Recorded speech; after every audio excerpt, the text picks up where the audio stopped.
আসসালামু আলাইকুম। আপনাদের সবাইকে স্বাগত। সব কিছু ঠিকঠাক থাকলে আগামী ১৯ ফেব্রুয়ারি শুরু হতে যাচ্ছে আন্তর্জাতিক ক্রিকেটের দ্বিতীয় সর্বোচ্চ টুর্নামেন্ট, যাকে আইসিসি চ্যাম্পিয়ন্স ট্রফি বলা হয়। আইসিসি চ্যাম্পিয়ন্স ট্রফি দীর্ঘ ৮ বছর পর অনুষ্ঠিত হতে যাচ্ছে। সর্বশেষ ২০১৭ সালের চ্যাম্পিয়ন্স ট্রফির কথা আমরা জানি, যাতে প্রথমবারের মতো বর্তমান ডিফেন্ডিং চ্যাম্পিয়ন পাকিস্তান এই ট্রফি জয়ের স্বাদ পায়। তারপর নানা কারণে খেলাটি আর অনুষ্ঠিত হয়নি। ২০২৫-এ এটি আনুষ্ঠানিকভাবে শুরু হবে। পাকিস্তান হচ্ছে এর হোস্ট কান্ট্রি। যদিও ইন্ডিয়া পাকিস্তান গিয়ে পার্টিসিপেট করছে না, সেজন্য বিকল্প ভেন্যু হিসেবে ইন্ডিয়ার ম্যাচগুলো ইউএইর দুবাই শহরে অনুষ্ঠিত হবে। সুতরাং এখন মোটামুটি নিশ্চিত যে এই খেলাগুলো পাকিস্তানের লাহোর, করাচি এবং রাওয়ালপিন্ডিতে হবে। এখানকার পরিবেশ এবং দুবাইয়ের পরিবেশের খুব বেশি তারতম্য হবে না। সুতরাং স্কোয়াড তৈরির কাজ অনেক দেশ ইতিমধ্যে শুরু করে দিয়েছে। বাংলাদেশের ক্রিকেট বস অর্থাৎ বিসিবি বস ফারুক আহমেদ আজকে জানিয়েছেন তামিম ইকবাল এবং সাকিব আল হাসান অ্যাভেলেবেল থাকবেন। সুতরাং তামিম ইকবালের দীর্ঘ অনুপস্থিতি এবং রিসেন্ট পাস্টে সাকিব আল হাসানের অনুপস্থিতির পরে তাদের উপস্থিতি আমাদের জাতীয় দলের ওডিআই ফরম্যাটে দল নির্বাচনে একটি কঠিনতম পরিস্থিতি তৈরি করবে। আমরা জানি বিশ্বকাপের চেয়েও অত্যন্ত কম দল নিয়ে এই টুর্নামেন্টটি অনুষ্ঠিত হবে। মাত্র ৮টি দল এখানে অংশগ্রহণ করছে। অনেক বড় টিম যেমন শ্রীলঙ্কা, ওয়েস্ট ইন্ডিজ তারাও পার্টিসিপেট করতে পারছে না। বাংলাদেশের সৌভাগ্য যে বাংলাদেশ পার্টিসিপেট করতে পারছে এই চ্যাম্পিয়ন্স ট্রফিতে। চ্যাম্পিয়ন্স ট্রফিতে মোট 15টি খেলা হবে। মূলত 8টি দল প্রথমে দু গ্রুপে ভাগ হয়ে খেলবে। তাদের মধ্যকার যারা গ্রুপ চ্যাম্পিয়ন এবং রানার আপ তারা আবার পরস্পরের বিরুদ্ধে খেলবে। এরপর চলে আসবে ফাইনাল ম্যাচ। তার আগে সেমিফাইনাল ম্যাচ তো অবশ্যই থাকবে, যারা পরস্পরের বিরুদ্ধে জয়লাভ করবে। সুতরাং বাংলাদেশের এখানে একটি বিশাল সুযোগ থাকবে। পঞ্চপাণ্ডবের 4 পাণ্ডবই এখানে সেই অর্থে তাহলে থাকতে পারছে। আগামী আইসিসি চ্যাম্পিয়ন্স ট্রফি হতে পারে 2029 সালে, যদি সব কিছু ঠিকঠাক থাকে। সেই অর্থে এটি হয়তো হয়তো নয়, নিশ্চিতভাবেই বলা যায় আমাদের পাণ্ডবদের অধ্যায় শেষের গল্প। সাকিব এবং তামিম যদি অ্যাভেলেবেল থাকেন তাহলে নিশ্চয়ই তারা প্লেয়িং ইলেভেনের অপরিহার্য সদস্য হবেন। বাকি সদস্য কারা হবেন তা নিয়ে আমার বর্তমানকার আলোচনা। সামনে বিপিএল রয়েছে, বিপিএলের মাধ্যমেও আমরা দেখতে পাব জয়কার হয়তো নতুন খেলোয়াড়দের, তাদেরও কেউ কেউ অন্তর্ভুক্ত হতে পারেন। তবে আপাত দৃষ্টিতে আমার সিলেকশন অনুযায়ী যে টিমটি দাঁড়াচ্ছে সেটি আপনাদের সামনে আলোচনা করব এবং আপনাদের মূল্যবান মতামত আশা করব। 1 নম্বরে আমি রাখতে চাচ্ছি তামিম ইকবাল খানকে। তিনি যদি অ্যাভেলেবেল থাকেন, বাংলাদেশের দেশসেরা ওপেনার, কোনো সন্দেহ নেই তিনি টপ নচে আছেন। রিসেন্ট পাস্টেও দেখা গিয়েছে তিনি নিজেকে ফিট প্রমাণের জন্য কয়েকটি ম্যাচ খেলেছেন এনসিএল এবং সেখানে ভালো পারফরমেন্স করেছেন। সুতরাং তিনি যদি অ্যাভেলেবেল থাকেন তাহলে তাকে নাম্বার 1 স্পট দেওয়া যেতে পারে। নাম্বার 2-তে আমি সৌম্য এবং তানজিদ তামিমের মধ্যে একটা বিরাট একটা দ্বন্দ্ব বা বিরাট একটা জায়গার জন্য প্রতিযোগিতা আমরা দেখব।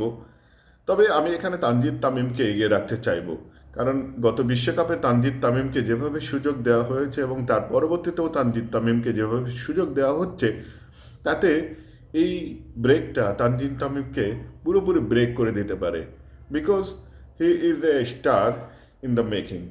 সো তাকে ডিসহার্টেড করা কোনোভাবেই ঠিক হবে না। তবে পারফরমেন্স যদি খারাপ থাকে সেক্ষেত্রে স্কোয়াডের মধ্য থেকে সৌম্য সরকারকে তামিম ইকবালের পার্টনার করলে খারাপ হবে না। নাম্বার 3-এ অটোমেটিক চয়েস হিসেবে অনেকেই রাখবেন নাজমুল হোসেন শান্তকে, কারণ এখনও পর্যন্ত তিনি ক্যাপ্টেন। তবে ক্যাপ্টেনশিপ পরিবর্তন হতে পারে। লিটন কুমার দাসও কিন্তু ক্যাপ্টেনের আম, দাবিদার একজন। তিনি বলেছেন যে বিসিবি যদি তাকে অফার করে তাহলে তিনি ডিনাই করবেন না। তবে সাম্প্রতিক সময়ে সাদা বলের ক্রিকেটে লিটন কুমার দাসও খুব ফিকে। শুধু ক্যাপ্টেন্সি দিয়ে আন্তর্জাতিক ক্রিকেটে এই পর্যায়ে বা এই ধরনের টুর্নামেন্টে খেলার আশা করা বাতুলতা। কিন্তু টপ প্লেয়িং 11 লিটন কুমার দাসকে ছাড়াও কল্পনা করা যায় না। তিনি মূলত মেইন কিপার হিসেবে খেলবেন যদি তিনি খেলেন। নাম্বার 4-এ আমি অবশ্যই চাইব সাকিব আল হাসানকে, বিকজ সাকিব আল হাসানের এটি শেষ টুর্নামেন্ট। সুতরাং সেই ক্ষেত্রে তৌফিক হৃদয়কে কিংবা মুশফিকুর রহিমের আগে আমি সাকিব আল হাসানকে চাইব। সাকিব আল হাসানের রিসেন্ট ব্যাটিং পারফরমেন্স খুবই আশা জাগা নিয়ে। টি10 লিগে তিনি খুব ভালো খেলেছেন সম্প্রতি শ্রীলঙ্কাতে। সুতরাং আমি তাকে 4 নম্বরে চাইব। এক্ষেত্রে দ্বিমত থাকতেই পারে, আমি সেই দ্বিমত ওয়েলকাম করছি। আপনারা সে ব্যাপারে কথা বলতে পারেন। মুশফিকুর রহিমকে 5 নম্বরে অবশ্যই রাখতে হবে, কারণ মুশফিকুর রহিম এমন একজন ব্যাটসম্যান যিনি যোগসূত্র স্থাপন করবেন। আসলে ওডিআই একটা লম্বা সময়ের খেলা। ওডিআইতে ফিরে আসা যায়, ফাইট ব্যাক করা যায়, যেটা টি20-তে সুযোগ থাকে না।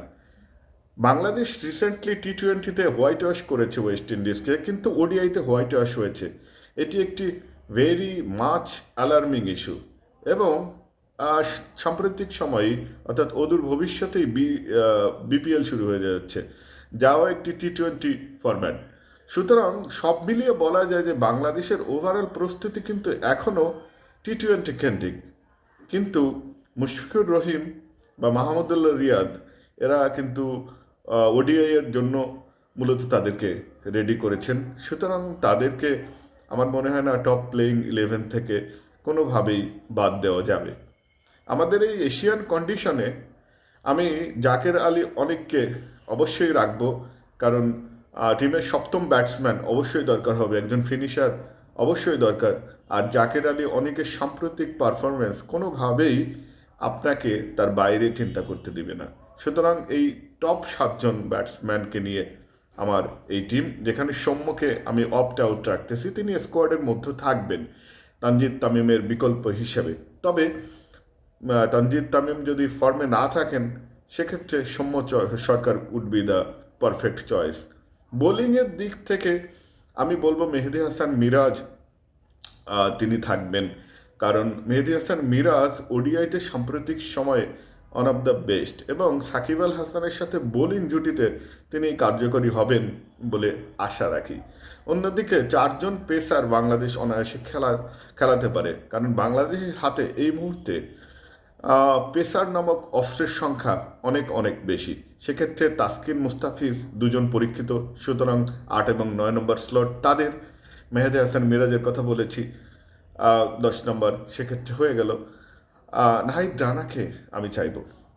হাসান মাহমুদকে অনেকে বলবেন গেট ইন করাতে, তানজিম সাকিবকে আমি চাইব দুজনই স্কোয়াডে থাকুন, তবে খেলুন নাহিদ রানা।